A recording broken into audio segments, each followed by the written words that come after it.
Some glad morning when the life is over, I'll fly away, fly away. Slavery existed in this country before it was a country. And when it finally became a country, the Constitution allowed it to continue, including a clause that was supposed to ensure runaway slaves would be returned to their owners. Human beings do not wish to be enslaved. And that simple truth, along with the profoundly tangled and toothless Fugitive Slave Clause, led to a new, more aggressive law, the Fugitive Slave Act of 1850.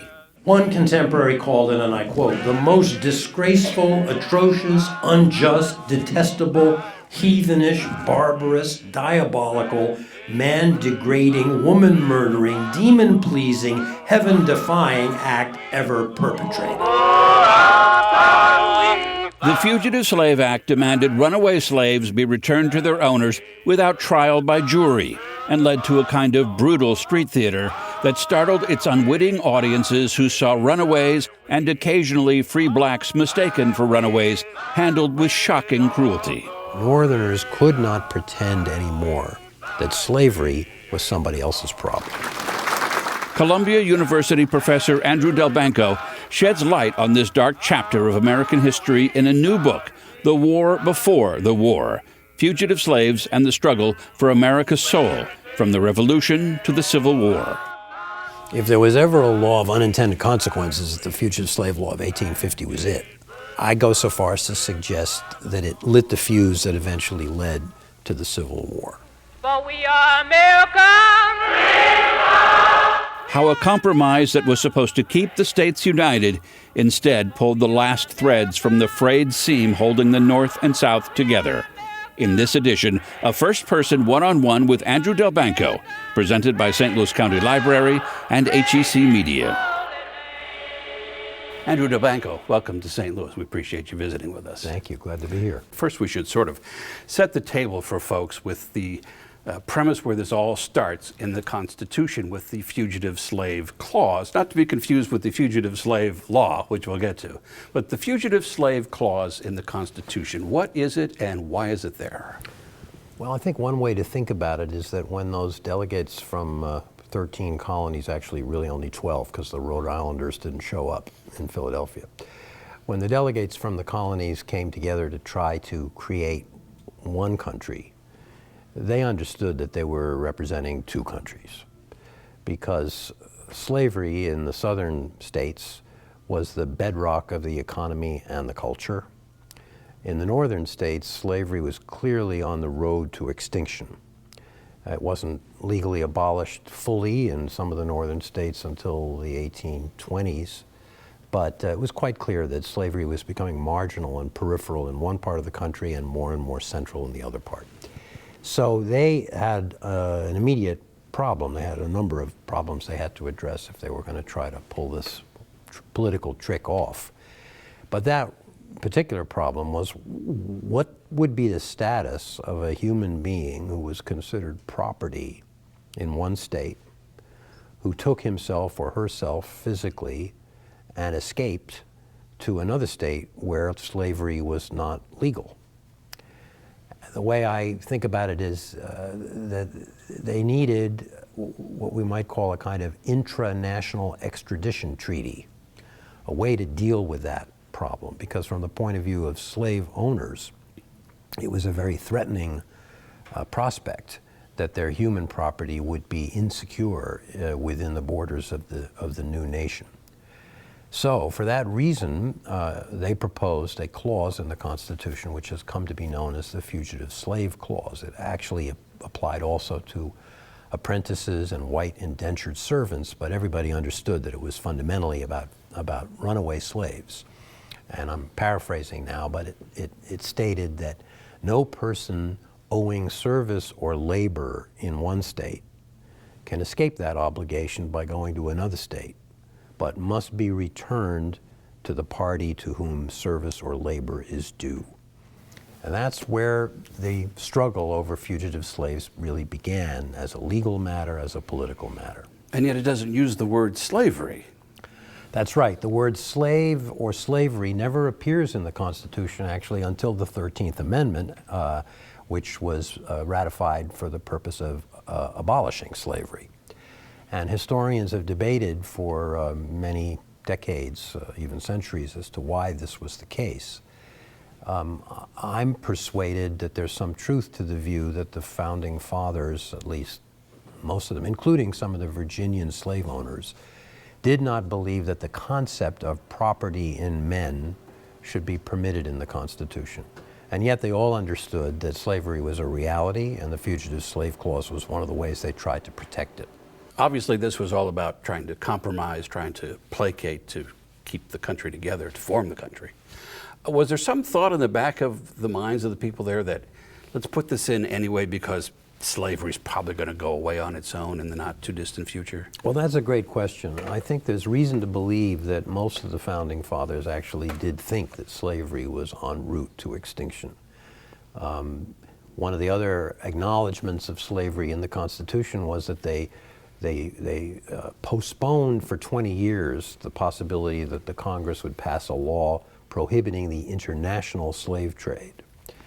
The great African-American historian and intellectual W.E.B. Du Bois wrote a book about that topic and argued that almost all the delegates believed that by terminating the slave trade 20 years hence, they were taking the first major step toward eradicating slavery.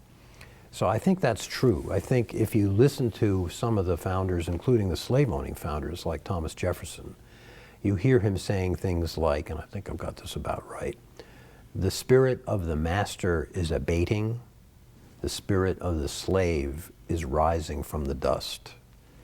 In other words, they envisioned a future without slavery, but no one had a clear idea how that future would be achieved. Well, and you brought up Jefferson too, and that's always a thorny problem when we talk about slavery and the founding fathers. Jefferson had slaves. He talked horribly about black people, and yet he also wrote the Declaration of Independence, all men are created equal, right to happiness and so forth. How do we reconcile that? Well, that's a tough question, and the English essayist Samuel Johnson asked it very bluntly at the time of the American Revolution, which from the point of view of Johnson was an outrage and should have been suppressed. He said, how is it that the loudest cries for liberty come from the drivers of Negroes, to use the word that was in circulation at the time? You know, to our ears it sounds like rank hypocrisy, and I think there's a strong case to be made for that. I think men like Jefferson and Madison were deeply conflicted and somewhat aware of their inconsistency. At the same time, it's important to contextualize what they believed, the assumptions that they carried around with them, just as we carry assumptions around with us. And one of them was that slavery was not all that strange an institution. Slavery had always existed. It would be hard to identify a society in the 18th century. It would have been hard to identify a society where slavery had not existed.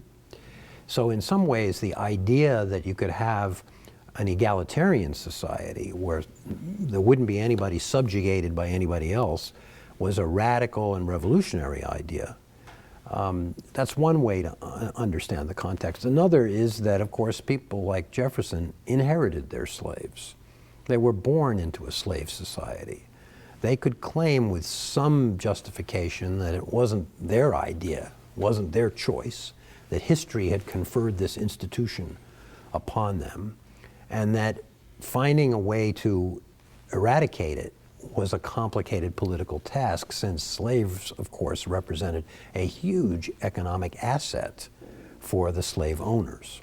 None of this is to excuse or exonerate anyone in 18th or 19th century America from the original sin of slave owning, which I think is a reasonable way to think about it. And yet I try in this book, as much as it might be possible, to see the world through the eyes of all the protagonists, including the slave owners. The Fugitive Slave Clause, and later the Fugitive Slave Law, I suppose, was this a solution in search of a problem? Were runaway slaves that big a problem? Well, that's also a great question. First of all, I think historians have not and probably never will arrive at an accurate estimate of how many slaves per annum ran away. First of all, what exactly a runaway was is a little hard to say. A lot of slaves deserted from the plantation or the workshop for a period of time, often for very good reason, since they were so badly treated in many cases. But most of them didn't get very far. And so, especially not those who escaped from the plantation in the Deep South, where they were facing unimaginable odds in the way of between them and freedom. But a significant enough number of slaves, particularly from the states of the Upper South, were taking the risk and making the trip across the Ohio River, let's say from Kentucky to Ohio, or across the Pennsylvania border from Maryland or Virginia, that the slave owners of the Upper South, and by extension slave owners in the Deeper South, were very concerned that the institution could become unstable. They became very angry with the rise of the abolitionist movement in the North. They accused Northerners of enticing their slaves to run away by making false promises about freedom. On the other hand, Northerners accused Southerners of coming across the border and kidnapping people, free black people who had never been enslaved. So the fugitive slave problem, while it might not have been so large numerically, and it wasn't if you look at the proportion between the number of runaways and the millions who remained enslaved, 3 million slaves by 1850, was not perhaps by that measure such a large problem, but as a political problem, as a psychological problem, and as a moral problem, it loomed very large indeed. One of the points that you make in the book that I thought was interesting in a sad sort of fashion is that a lot of what we think about the North and abolition wasn't some great altruism. A lot of it was racism. They just didn't want any black people in the country at all. Well, you know, all these terms that we use to describe historical movements are big generalizations. Abolitionism technically means people who believed that slavery should be abolished. But abolitionists came in all different varieties. There were immediate abolitionists who thought it should be done right now. There were abolitionists like John Brown, who was prepared to use violence to bring this about. There were gradualists. There were political abolitionists who believed that the Constitution ultimately would confer authority on the federal government to abolish slavery. There were abolitionists who didn't believe in politics, and there were abolitionists who were against slavery because they didn't like black people. That the danger of the expansion of slavery, which Southerners insisted was their right to take their slaves wherever they wanted within the borders of the Union, was in their minds that black people would come into the neighborhood and take away the jobs of what we would call blue-collar white people today. So abolitionism is a complicated phenomenon, just like most historical phenomena. So jumping ahead from the Constitutional Convention to 1850 and the Fugitive Slave Law, what was it and why was it needed, since there was already the Fugitive Slave Clause? Right. Well, you're talking about a span of about more than 60 years, right? And one problem that was immediately evident with the Fugitive Slave Clause, and you may recall from my paraphrase of it that the verbs are passive verbs, right? Cannot be discharged, must be returned. There were passive verbs because it was unclear to the authors of the Constitution who exactly was going to enforce this clause. Was it going to be local police forces up north? Was it going to be state governments in Massachusetts or Connecticut or New Jersey? Or was it going to be the federal government, which for most of the first half of the 19th century had very limited power? So the enforceability of the clause was a problem from day one. The issue became hotter and hotter as the border between the slave states and the free states became longer and more porous. By 1850, especially because of the results of the Mexican War, which had taken place in the late 1840s, and had expanded the territorial reach of the United States enormously, the North and the South were really at each other's throats over a lot of issues, almost all of which revolved around the slavery question. So when the Congress tried to compromise those issues in 1850s, for example, should slavery or the slave trade be permitted in the nation's capital, in the District of Columbia? They split that one right down the middle. They outlawed the slave trade. They retained slavery as a legal institution in the District of Columbia. Slaves built the White House, right? Well, slaves built a great deal of this country, including the monuments to slave owners. So in 1850, the two sections were at each other, and at the center of this compromise was this new, tough, merciless, as I call it, and I think it's fair to call it that, fugitive slave law. Now you ask, what was it? It stated that no fugitive slave had the right to habeas corpus, the most fundamental right in the Anglo-American legal tradition. That is the right to contest the legality of one's detention in open court. It denied the right to a jury trial. It denied the right to testify in one's own defense. It made it a federal crime for any citizen in the North to aid or assist a fugitive slave. And it required citizens to come to the aid of authorities attempting to capture and return a fugitive slave. It not quite created, but it enlarged a whole class of federal officers called commissioners, who were given authority to make the judgment, was this person actually a fugitive? If so, send him back, without any semblance of due process. So it was a draconian law that put teeth, to put it mildly, into the toothless claws of the Constitution. To me, one of the more striking things about it is that, you've heard the phrase, the law of unintended consequences. If there was ever a law of unintended consequences, the Fugitive Slave Law of 1850 was it. Because instead of holding the nation together, which is what it was designed to do, it pushed the sections further apart. I go so far as to suggest that it lit the fuse that eventually led to the Civil War. Now, why? Ralph Waldo Emerson, arguably the leading writer in the North, who had been relatively quiescent and marginal to the anti-slavery movement in the 1840s, was awakened by the Fugitive Slave Law, said it was like a sheet of lightning at midnight. What did it illuminate? It illuminated the fact that Northerners could not pretend anymore that slavery was somebody else's problem. We all like to look the other way if there's a problem that we don't want to feel complicit in. Northerners had been wearing cotton clothing because of the slave labor in the South. They had been putting sugar in their tea and in their desserts. Emerson said, nobody tasted blood in the treats.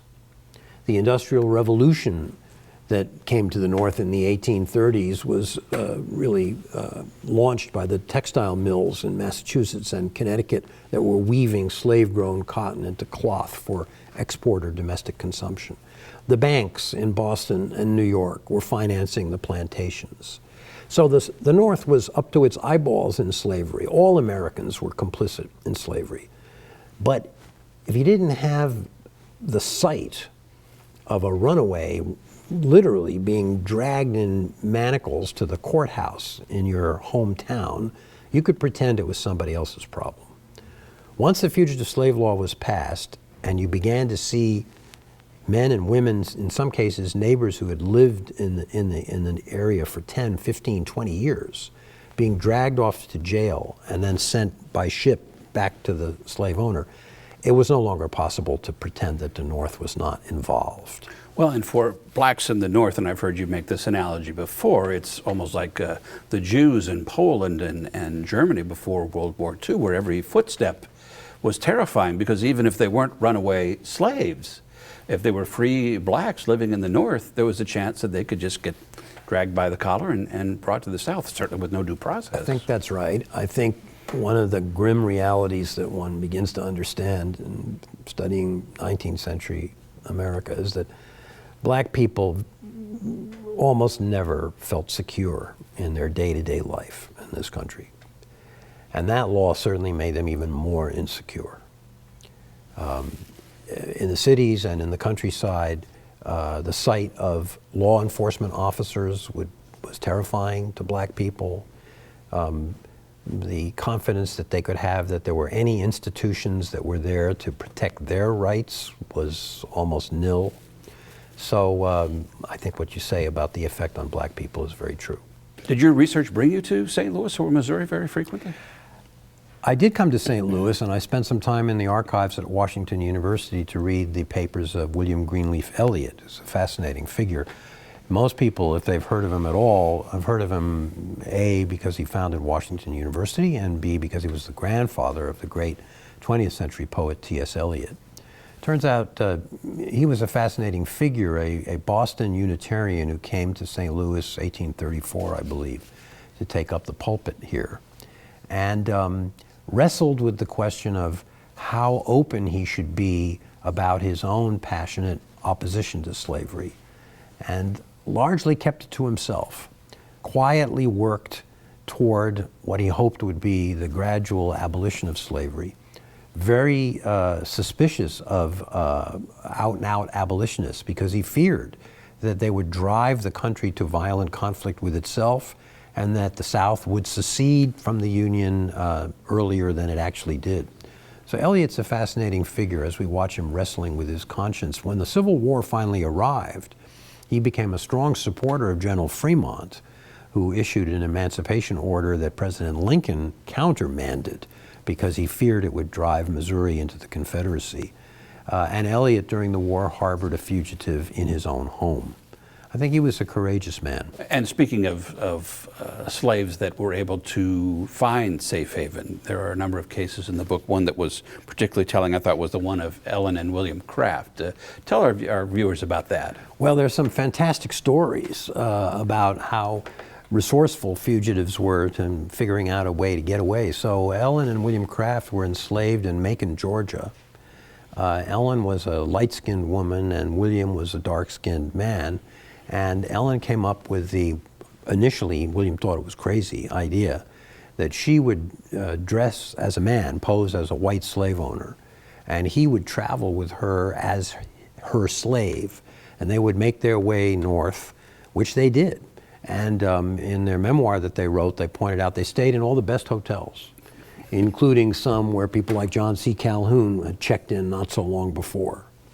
And there's one instance where they report that a couple of teenage girls are smitten with how handsome the gentleman who was actually Ellen was. So they made their way to Boston, and their owner took off after them, but they were able to make an escape and spent 18 years in England and became sort of celebrities of the anti-slavery cause. Is there any evidence to suggest that a goodly number of free blacks living in the North were just dragged back to the South and turned over to masters and said, here's a slave for you? Well, again, it's hard to come up with the reliable numbers, but there was certainly a rash of kidnapping in southern Pennsylvania, for example. And this continued into the Civil War.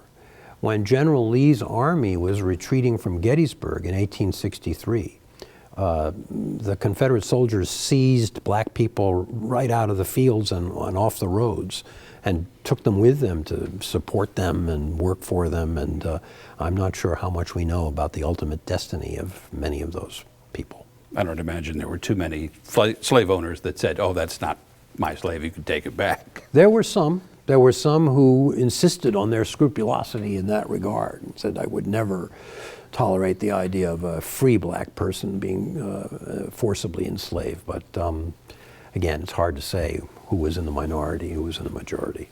Well, and there were slave owners who thought they were doing something moral, weren't there? Well, yes, and this is hard to wrap our minds around, but there were slave owners who defied the anti-literacy laws and taught black people to read. There were slave owners who allowed slaves to keep a portion of the wages they earned if they were hired out, rented out really would be the accurate term. and eventually allowed them to buy their own freedom. There were slave owners who did emancipate their slaves in their own lifetime, and others who emancipated them in their wills. And you know, you discover that I say to my students, I'm in the confusion business, okay? I don't think there can be, no rational person could make even a minimalist argument in defense of slavery as a concept, an idea, an institution. But to denounce as satanic evildoers every white human being born in America who found him or herself in possession of other human beings and did not immediately emancipate them is, I think, to be a bit obtuse about the complexity of human experience. Some of what slave owners told themselves were what we would call rationalizations, excuses. But some of what they told themselves they sincerely believed, that these were people who were ill-equipped to survive in the world because they had not been prepared, they had not been educated, they had not been given a skill. People are very good at kicking the can down the road, at saying, well, the next generation will take care of this problem, or something will come along to solve this problem. I don't know what to do about it in the here and now. Slavery is gone, but we're sort of still kicking the can down the road. I think we are. I think, you know, when you write a history book, you should be wary of making too many parallels and connections to the present. But it's hard to read and write about the experience of black people in America without coming to the conclusion that we have a long way to go to make any kind of, I don't know if reparation is the right word, but to come fully to terms with what the black experience was in this country for 300 years almost. It's a tough road to hoe, and we're not all the way down it yet by a long shot. Well, the book is fascinating, and I hope folks get it and enjoy it. It's really an interesting read. Andrew Delbanco, thank you very much for being with us. Thank you so much. Pleasure.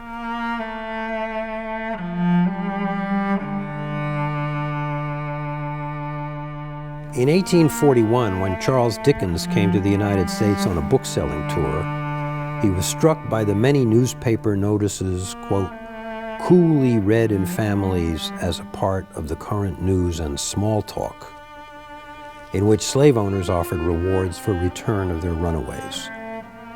Here's a sample of what he read in his New York City hotel over his morning toast and tea.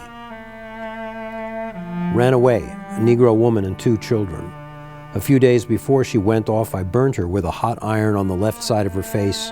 I tried to make the letter M. $50 reward for the Negro Jim Blake. Has a piece cut out of each ear and the middle finger of the left hand cut off to the second joint. Ran away, a Negro named Arthur. Has a considerable scar across his breast and each arm, made by a knife. Loves to talk much of the goodness of God.